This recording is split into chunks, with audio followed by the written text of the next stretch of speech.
Welcome to the Prison Pod, a podcast for all people experiencing incarceration. The mission of this podcast is to save lives, restore hope, reduce suffering, and recidivism. Many show ideas come directly from the listeners, so please write the host. Prison Pod, Post Office Box 294, Orono, Maine, 04473. Here is your host, Ms. Valerie. Well, hello everyone, and welcome back to Season 4. This is our second episode of the Prison Pod, and today we have great guests coming to us from the Workhouse Arts Center in Virginia. We have Katie Crooks and Sarah Berry joining us. And thank you so much for taking the time to come in today. And I'm going to jump right in first of all and ask a little bit about what goes on at the workhouse, because I've been looking at videos and man, you have some amazing stuff going on. Thanks, Valerie. Well, we appreciate you having us on. The Workhouse is such a vibrant place, and it's amazing considering what this site used to be, kind of where we've taken it to today. It is the site of the former Lorton Correctional Complex, which was the District of Columbia's prison for 91 years. The prison site closed in 2001. And the county that we're in Virginia, Fairfax County, took over the land after that. And it was due to the interest of some local community members who were very passionate about the history of our site that resulted in the Workhouse Arts Center essentially being created. We have beautiful brick buildings on campus that were all constructed 100% out of inmate labor, and they were built in the 20s. And those buildings have been added to the National Register of Historic Places, and that is where our campus sits, is within these buildings, and we have done the job of kind of revitalizing the area to make it a place of creativity and inspiration and healing, to kind of combat the history and the trauma that was once here at this site.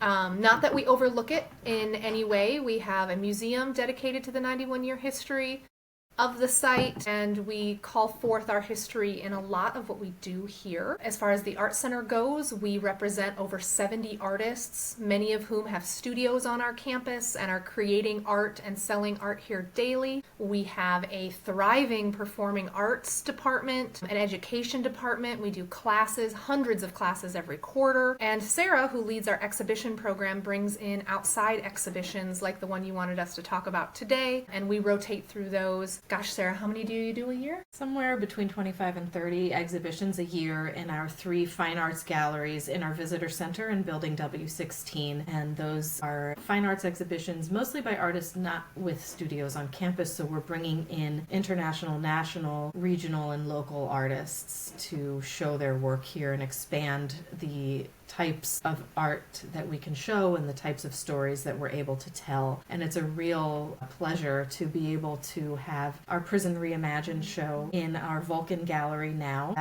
That exhibition is put on in partnership with the Justice Arts Coalition. It was fully curated by the curator is currently incarcerated in North Carolina, and all of the artists were incarcerated, and most of them still are at the time of the creation of the art.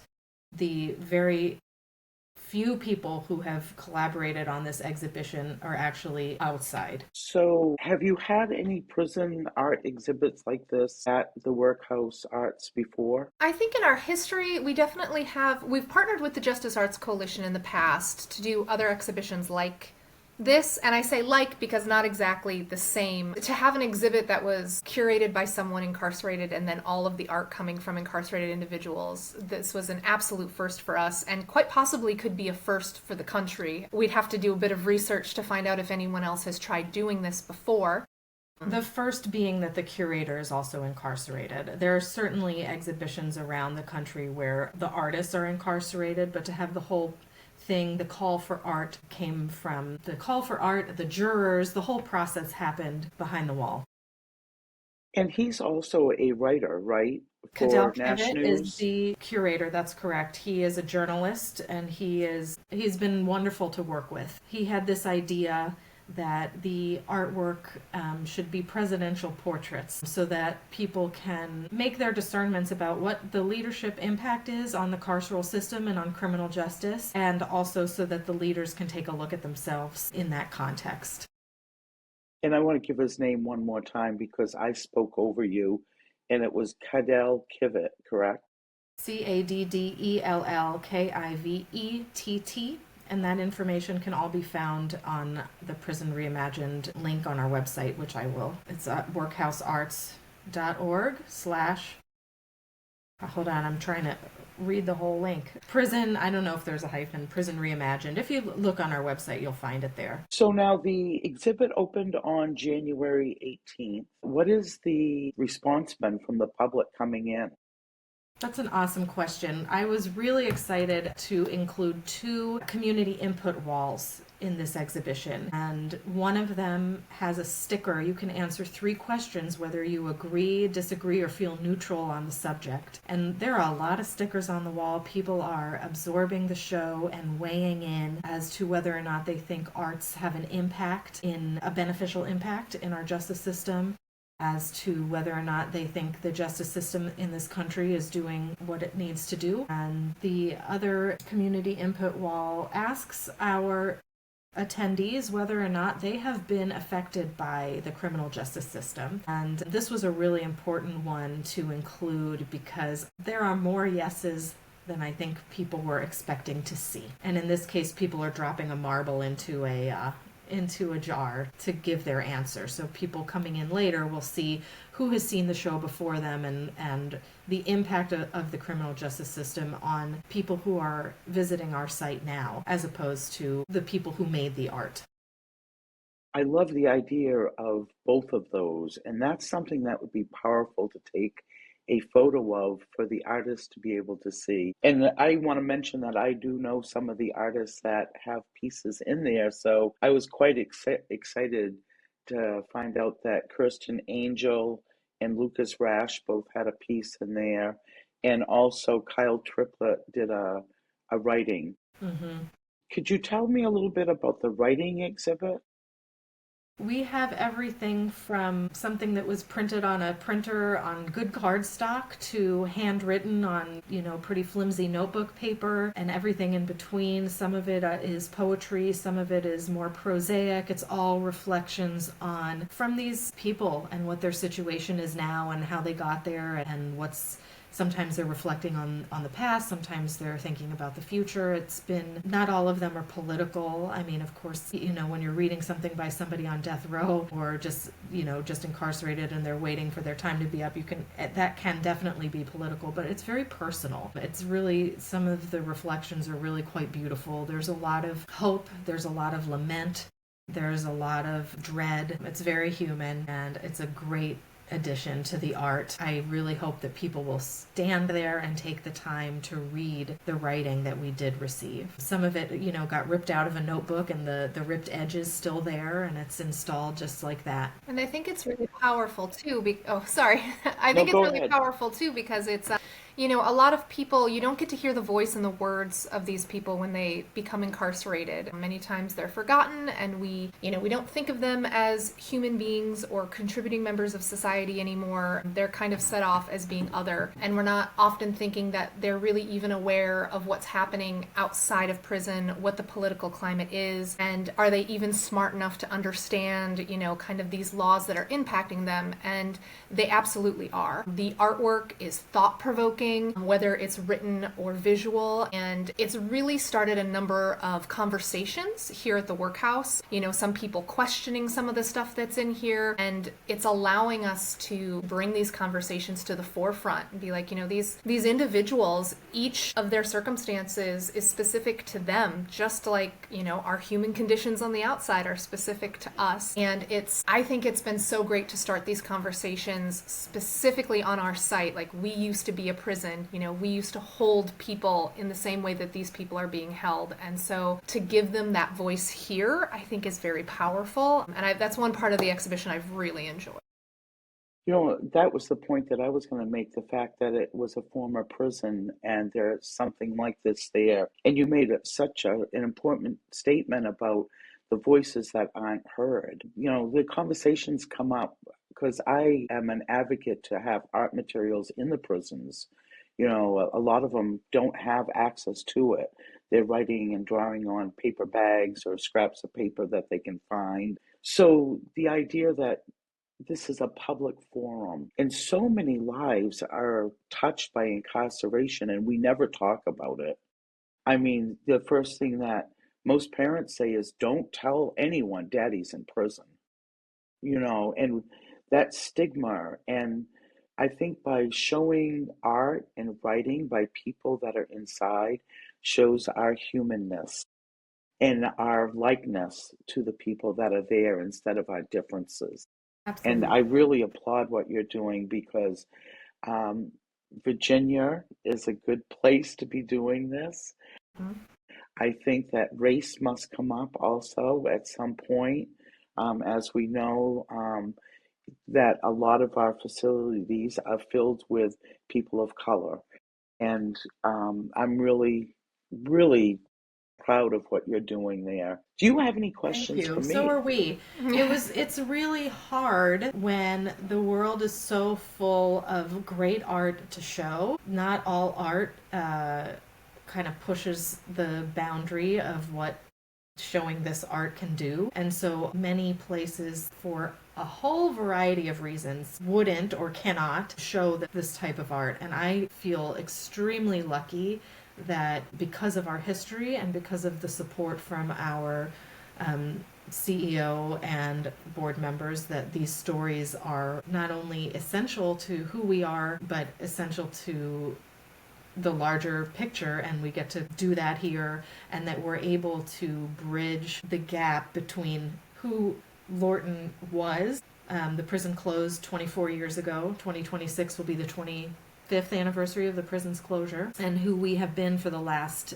16 years as an arts center. And there aren't that many times where the museum does it every single day, but in terms of the art that's being made, our artists are expressing themselves, and they're not telling the story of Lorton as a former prison. They're making amazing painting, ceramics, woodwork, you name it. We've got it here, and it's really great to have that. It's unique in our area. There aren't other studio spaces of this scale within, at least 50 miles of here. And and we get to show this work and tell this story, and we will be doing more of it. You asked about in the past. I know before my time there was definitely, I came to see it, there was definitely a show that featured incarcerated artists, and next year for the commemoration of the 25th anniversary of the closure of the prison, there will be additional exhibitions that tell stories. Not all of the artists will have been impacted by the criminal justice system in any way, but the themes of the exhibitions will be a nod to our history. And how was it that you found out about this exhibit? Did they come to you, or was that something that you were aware of and approached them?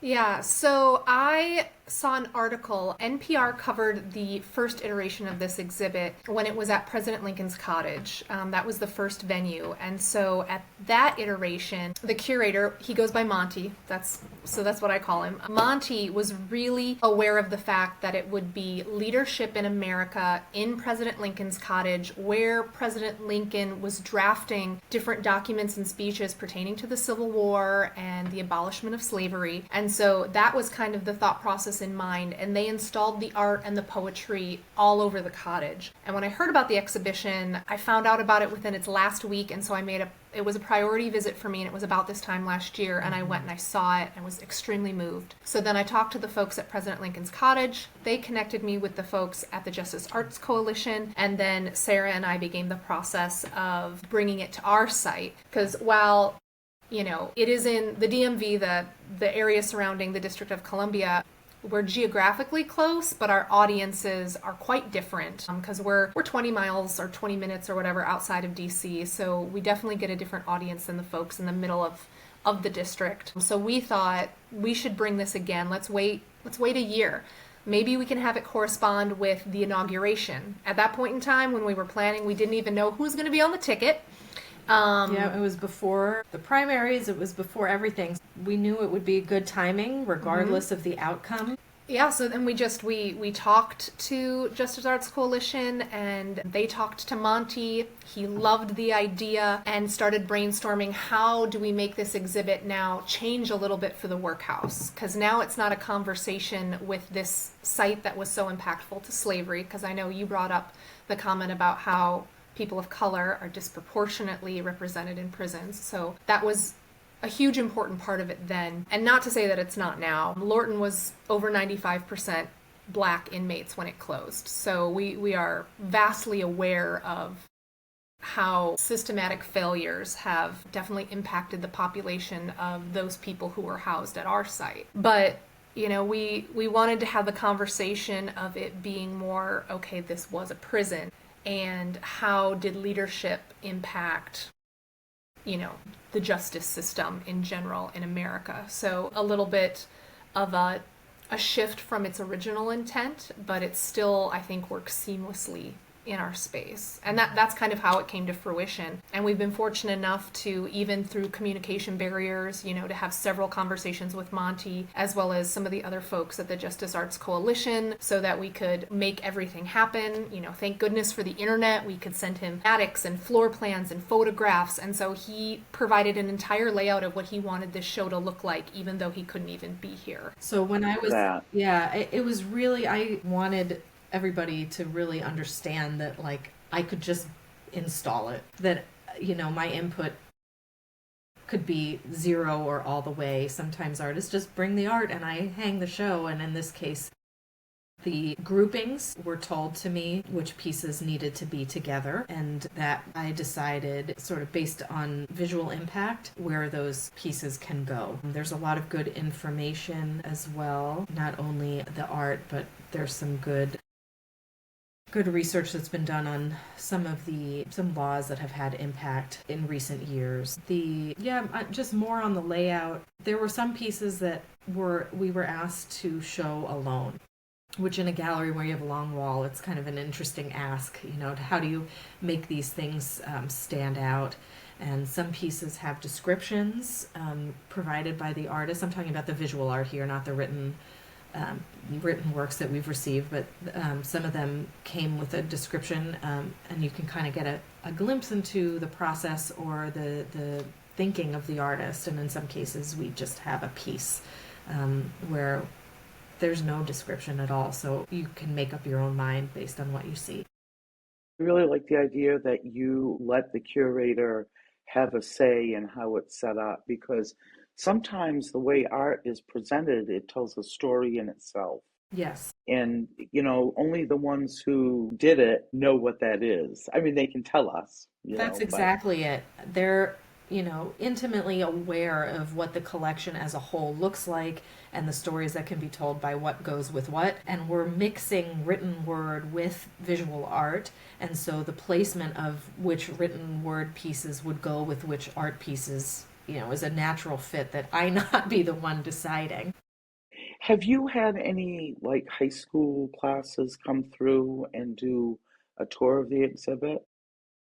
We haven't had any requests yet. I think since we're very close to the beginning of the opening, I think those types of visits might be coming earlier this spring. But we haven't had specific requests for tours at the moment. Though our contact from the Justice Arts Coalition, Janie Ritter, will be leading a public tour of the space, I believe, on Sunday. March 9th.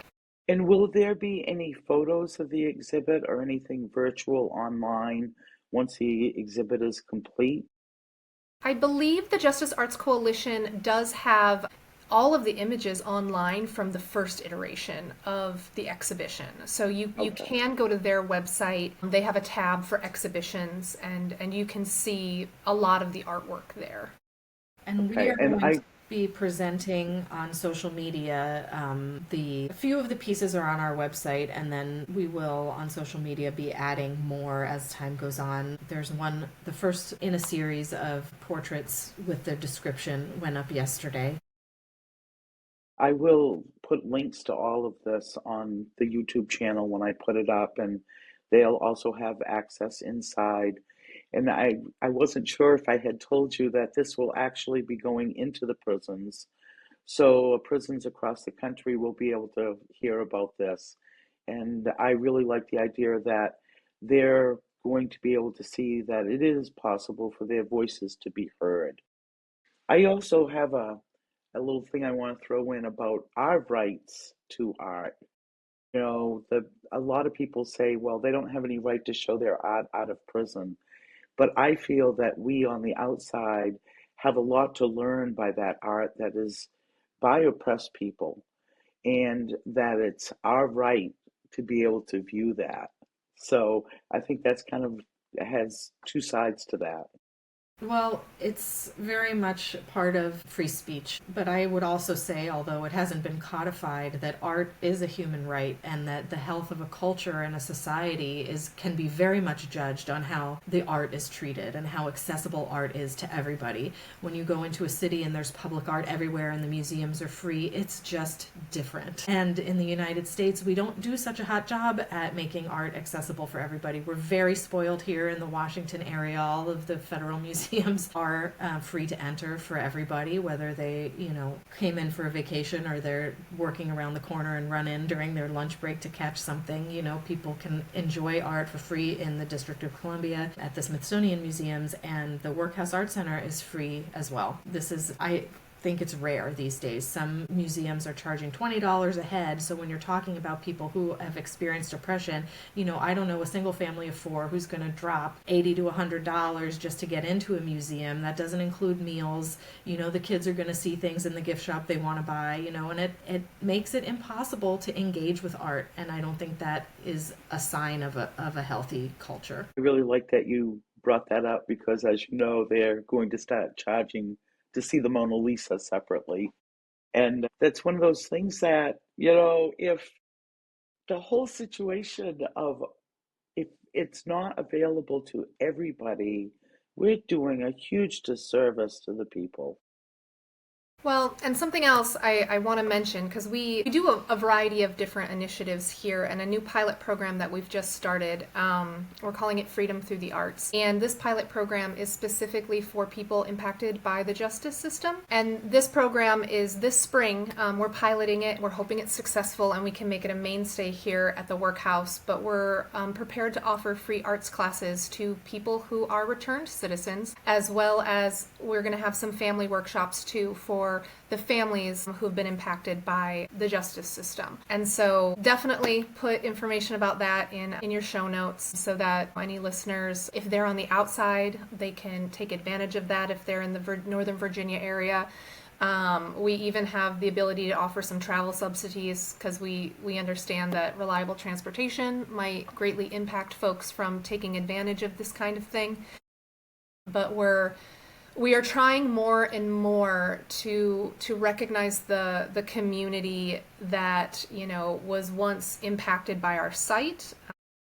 2001 wasn't that long ago. I've met a lot of people who lived in this prison when it was active, and have been fortunate to hear their stories. They've trusted me with basically their trauma, right, that has happened here and has allowed us to help in their healing process, whether that's providing us with an oral history or just allowing myself or one of my colleagues to give them a tour through our campus so that they could share, oh my gosh, that was my cell. Or, I remember when the cafeteria used to serve this specific meal and it was, it made everybody happy on Fried Chicken Day, right? When that was the meal that was served, everybody, you got in trouble if you took too many pieces. Like, I don't know.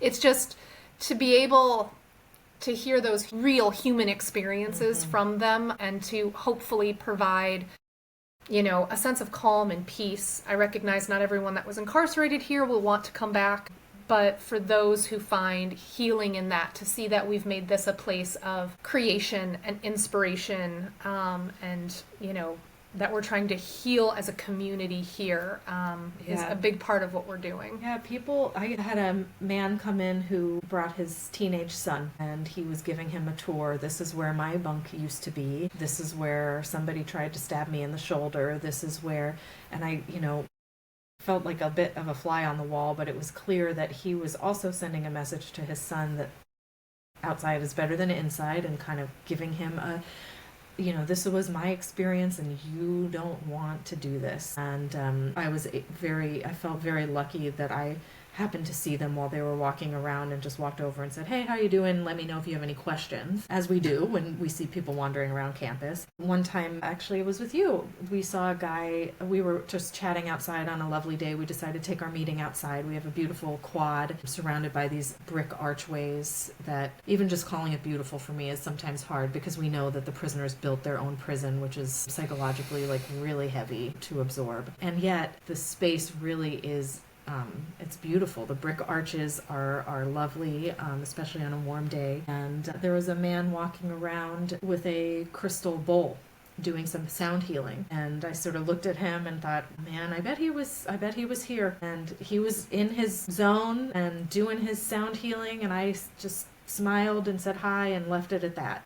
Would have loved to have a larger conversation, but sometimes I think people do come here for the healing and they don't want the exhibitions manager all up in their business. They just want to do what they came to do, because you don't know how many steps it took them to get there, emotionally, logistically, all of the rest. I think the idea of having the wall to express feelings is a great idea.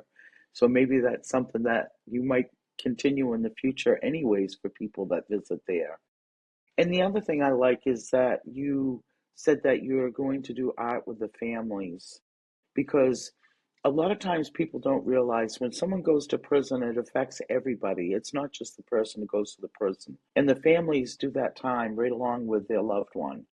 And that healing needs to happen also. And what a great place to do that, especially as a family, if they all came together and create that art in that space. And that's just powerful in itself.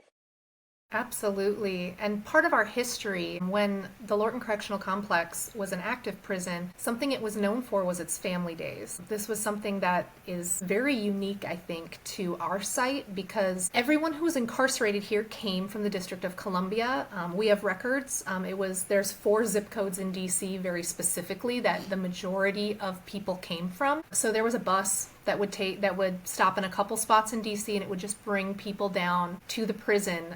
The bus was always full of people coming to do visits, and twice a year they would do family days. And this would be an opportunity where community members in DC would come down, and it was like Lorton was an extension of DC, like it was a separate neighborhood in and of itself. DC, yes, the nation's capital, we have a big population, but everybody knew everybody. There was just a few degrees of separation from any inmate to another. And so there were people who, it would be maybe the wife or the girlfriend of an inmate would be coming down with their child, and she might bring her best friend to be like, "Oh, you should come and meet, so-and-so's roommate or bunkmate or something like that. Like, he's a really great guy."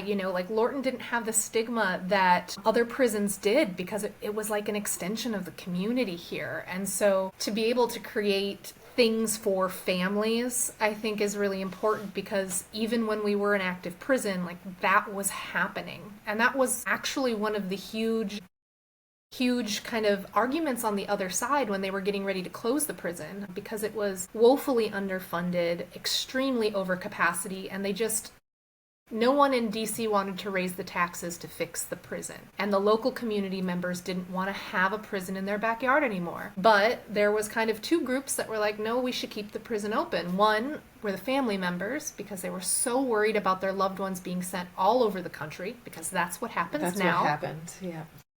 And the others were people who worked at the prison. It was a huge employer for the area. And so on the other side of things, a lot of folks lost jobs, right? Because, it was 8 separate prisons in one facility, almost 3,500 acres. Lorton was a behemoth at its height. So ultimately, Congress closed the facility, but there were certainly people who didn't want it to go. And now those consequences are what they're living with today. Wow. Yeah. We've had lots to talk about today. So the history of Lorton Prison, is that also on the website? Yes, you can find some of it there. The museum website is kind of going under some renovations itself. We're trying to do a bunch of new things there. The closure of the prison happened even though I think DC Department of Corrections was given about 5 years to close down the prison. When you had 8 separate facilities and thousands of people to rehome, essentially, it was a rush. And so a lot of the documentation and the records and things like that, they're a bit jumbled now, for lack of a better term. And so we have a very small staff at the museum, and we're doing our best to kind of continue to research what things were like, what had happened. I've been doing a lot of work with former corrections officers and returned citizens who were incarcerated here to help us understand better what this place was like. And family members. There's an artist working in DC now who was incarcerated, not at this particular site, but in the youth center in Lorton. And so I'm working with that artist now to give them a solo show in the future. I mean, there's so much going on. There was an artist and a filmmaker who has an exhibit now in the cell block in the prison. So, in those instances, like we're talking about Prison Reimagined today, whenever we can build the bridge between our current mission of being an art center and the past that was here, we try very hard to be able to tell that story. It's unique. I don't know of any other. There are plenty of prison museums in the United States, but I don't know of any that are now an art center. No, I don't think so. Yeah. Could you give the website one more time just so people that are listening can go there? Workhousearts.org. Don't forget the S. Workhousearts.org. Okay, great. And if you would both send me all the info about the upcoming shows and whatever, I'll make sure that everyone gets that information. Thank you, Valerie. Absolutely. Is there anything we didn't cover? Gosh, I mean, there's so much. We could keep going on and on. But I think this is probably a good start. I will also provide you with an email address for the museum that your listeners can utilize. So if they have questions about the pilot program, they can write to us directly. If, someone who hears this was incarcerated at Lorton at one point in time or had a family member and they want to talk to us, we are always here to listen, whether it's on a more official capacity as an oral history, or if it's just off the record, you just want to talk to us and let us know about how things were here, we're absolutely here for that. The more information we can get from the people who experienced it, the better we can share with our public what this was like, so that people can be better educated as to the circumstances of the U.S. carceral system. Thank you so much for both joining me today. I want to remind our listeners we've had Katie and Sarah joining us from Workhouse Arts Center in Virginia, and we've been talking about Prison Reimagined, and you guys are doing great work, and I will let you know if I hear from my listeners about the show. So we're going to wrap things up. I'd like to thank you for joining me again on the Prison Pod. I'll be back again in a couple of weeks. You have been listening to The Prison Pod, a podcast not just for those in prison but for anyone who has been affected by incarceration. Ms. Valerie would love for you to write to her with your questions, comments, and show ideas. The address is Prison Pod, Post Office Box 294, Orono, Maine. 04473.